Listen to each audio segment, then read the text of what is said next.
আরেকটা নতুন মানে কুকিংয়ের ভিডিও নিয়ে আসলাম সবার জন্য।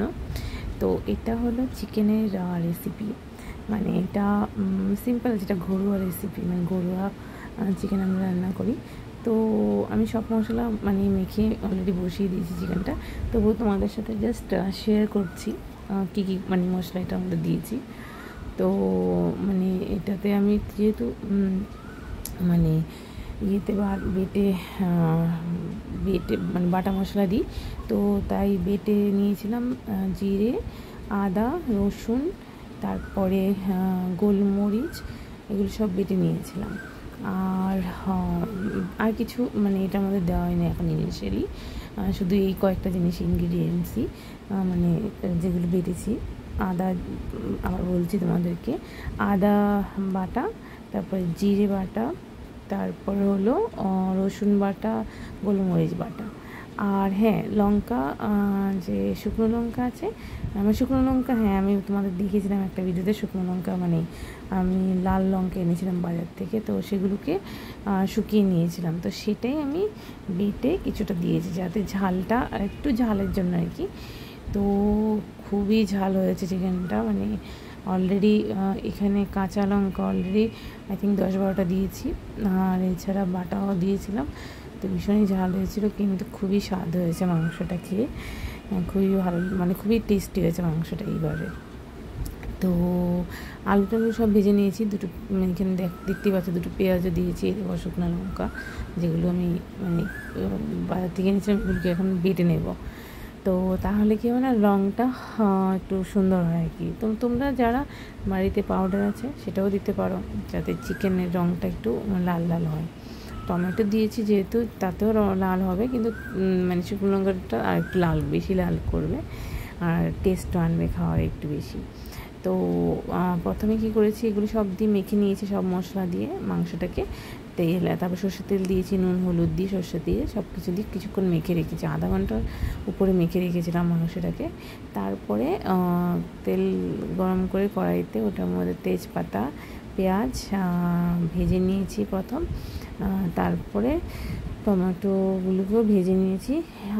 এখানে নিয়ারলি 1/2 কেজির মতো বোধহয় চিকেন হবে, 1/2 কেজির উপরে হবে।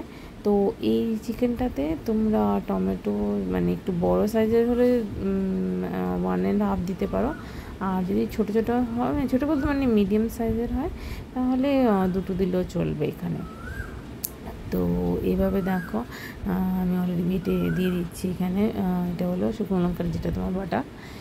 তো তারপরে অনেকটা কষিয়ে নেবো, ইনফ্যাক্ট কষানো মাংস রেখেছিলাম, ওটাও খুব স্বাদ লেগেছিলো, কষানোটা বেশি স্বাদ হয় ইউজুয়ালি। তো এইভাবে মাংসটা তোমরাও রান্না করে দেখো বাড়িতে। আর এখন আলু দিও না, অনেকেই কী করে এই ভাজার মধ্যে আলু দিয়ে একসাথে করে নেয়, কিন্তু আলুটাকে আলাদা ভাজলে না মানে মাংসটার স্বাদটা একটু অন্যরকম হয়, মানে ভালো হয়।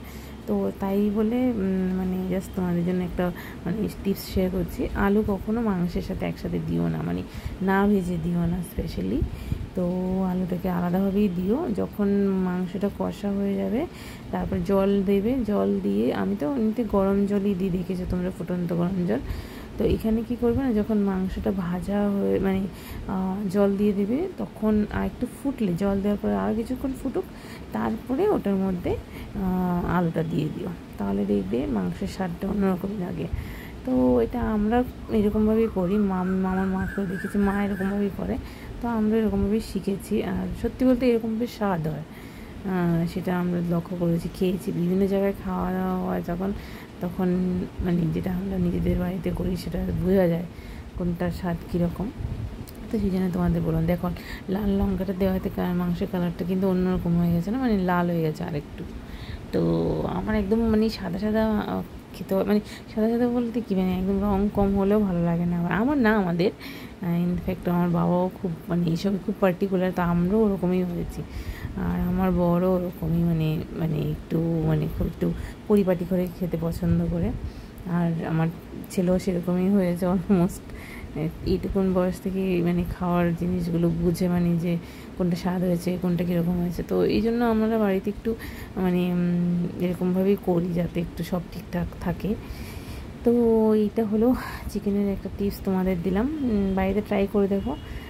তোমাদের ভালো লাগবে হয়তোবা এরকমভাবে রান্না করলে। তো আর দহি চিকেনের একটা ভিডিও তোমাদের সাথে এর আগে শেয়ার করেছিলাম বোধহয়। তো এইটা হলো আমাদের নর্মাল ঘরোয়া চিকেন। তো আশা করি তোমাদের সবাই ভালো লাগবে এই ভিডিওটা। আর ভালো লাগলে অবশ্যই লাইক, সাবস্ক্রাইব আর কমেন্ট করে দিও। আর তাহলে তোমাদের সাথে আবার আরেকটা নতুন ব্লগে দেখা হবে। তো এই দেখো লাস্টের দিকে গ্রেভিটা এখন দেখবে এরকম হয়েছে, লাল লাল, মানে ঝাল তো খুবই হয়েছিল, কিন্তু খেতেও ভালো লেগেছে। তো তারপরে এখন এটা ফুটবে, তারপরে এর মধ্যে আলুটা দিয়ে দেবো। তো চলো তোমাদের সাথে আবার দেখা হবে আরেকটা ভিডিওতে, তাহলে পরের একটা দেখি আরেকটা কুকিংয়ের ভিডিও আনবো।